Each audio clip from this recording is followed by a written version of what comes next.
What the heck did I just find here at Goodwill? So I find this computer with a GTX 570 in it, 1200 watt power supply from Cooler Master, and a motherboard that I don't even know what it is. Oh, it's LJ1155.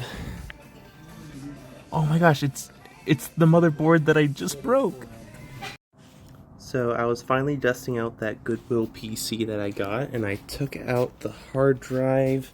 No, nothing too crazy. It's just 320 gigabytes, an old Samsung drive. And looking at it more closely after dusting it off, here is what we got. So we got the 1200 watt power supply, you got the GTX 570, which I'm going to clean up, the 2500K that we got under there, the really cool motherboard, and then also what looks to be a Blu-ray drive. I've actually been needing a Blu-ray drive for some older computers. The inside of the USB ports don't look too bad. Nothing's really caked in too much. Just a good alcohol wipe will get everything cleaned. All the fans are nice and clean now. Well, as clean as you can get with the new air duster I got, that I just showed over here. So yeah, we'll be figuring this all out. Alright, so I finally got the computer turned on. I put my own SSD in there, and as you can hear, the fans don't sound that great. And it's what I found out is that it's actually the CPU fan that's going out. So as long as nothing else is, then this is a good start, because right now it's installing Windows. So I'm not sure if anyone else has seen this, but I was checking the power cables to make sure that there was no like electrical instability, and it was just maybe like Windows updating and installing drivers. And I look at the power for the CPU and I'm like, oh, it's only got one 4-pin in it. That's weird. And then I look over here, and then let me just pull it off. There's a cap for the other side of the power connector. I've never seen that, because I thought this was just a random MOSFET just sitting there, and I'm like, that seems like it's too close to the regular power. But I don't know if anyone else has seen this. Like, it's probably not that weird, but just never seen a cap for this before. So I found out why there might have been some issues with this card, because right there is a little speck of what looks like aluminum or something that was on the thermal pad for the memory. Maybe that's why. Alright, so I found out why the 570 was kind of flickering in my small testing is because this capacitor right there, the one with the blue cap, is actually half off. So I'm going to just take some super glue and glue it down. Hopefully. So far, the super glue technique is working. I don't know if the metal is actually touching the rest of the solder, but hopefully this works and doesn't just become a display GPU. So hopefully my super glue technique for putting this capacitor back on without solder works. Got some of my new K5 Pro over here, so I'm gooping up all the VRMs and the memory. And then I'm going to add a bit more, maybe I won't add any more to the die, and then hope for the best. Maybe it'll work, maybe it won't. And I found out that this wasn't what was making the computer crash, so maybe if this survives, I will have one of my very few successes to talk about to my children, if I have children. Me. Alright, so I hope when I do this, I don't immediately die. And I mean that quite seriously. I hope I don't immediately die when I turn this power supply on. Yeah.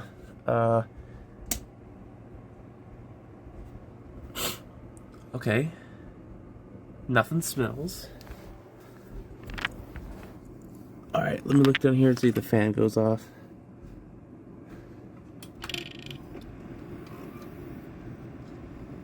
Okay, the fan is going. Haven't died. Okay. And we are stuck on B2. So that is a dead graphics card, everyone. Be careful when opening them up, especially if they're older like this one, because you could just rip the capacitors right off. And also waste thermal grease and K5. Alright, I finally get to peel the card. The card that is now destroyed. Let me get that. There you go. Oh yeah. Alright, so can anyone explain why when removing one of the CPU power plugs, the system becomes completely stable in Windows, but when I have both of them plugged in, the screen just goes black? Like what the heck? Alright, the first GTX 275 is in the system and it is working, so that means that Goodwill didn't throw it around too much. I can't believe it, but now the Goodwill computer and both GTX 275s are working. I just have to fix that fucking fan. So while dismantling the Goodwill PC, I might have found out what was causing those black screens with the extra CPU connector. This +4 connector was kind of just not plugged in. So I don't know if not plugging in all 24 pins would cause that, but it's one thing that could be. Alright, so I have a tech gore warning if anyone has issues with that, with a technological, you could say, abuse. But basically, I have the CPU cooler. This CPU cooler was rattling a lot, and I didn't want to keep using it. So what I did was I took the CPU cooler off of this one, which has 2 broken push pins, and I took that cooler and I shoved it into the aluminum on the old cooler. Because who wants to have a passive cooler? Also, here are the specs of that power supply if anyone was curious. I know some people were commenting on it in a few videos ago. So, yep. There you are. It's even got a cool little multicolored sticker on there for patents pending. Just as an FYI to all new builders, don't use this many Molex and fan connectors when you don't have to, and your motherboard actually supports all that already. Just a reminder to everyone. So hopefully this is the last video I'm going to make on this Goodwill PC, but hey, free views are free views and subscribers are subscribers. So essentially, this computer only supports 4 of the 8 CPU pins, so that's great. And also, it only supports 2 of the 4 sticks of memory it says it supports, because this is one of those weird boards that had like I think it was like a 30% failure rate just for the DRAM slots. So great news all around. But hey, I'm doing it.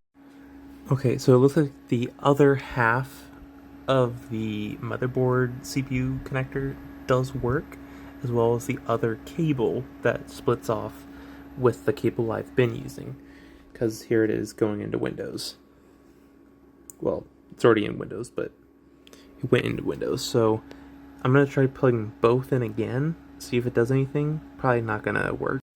Alright, now I have both plugged in again. And, oh, hold on. So it had basically turned itself on and off. But I think that's just because the CMOS got reset.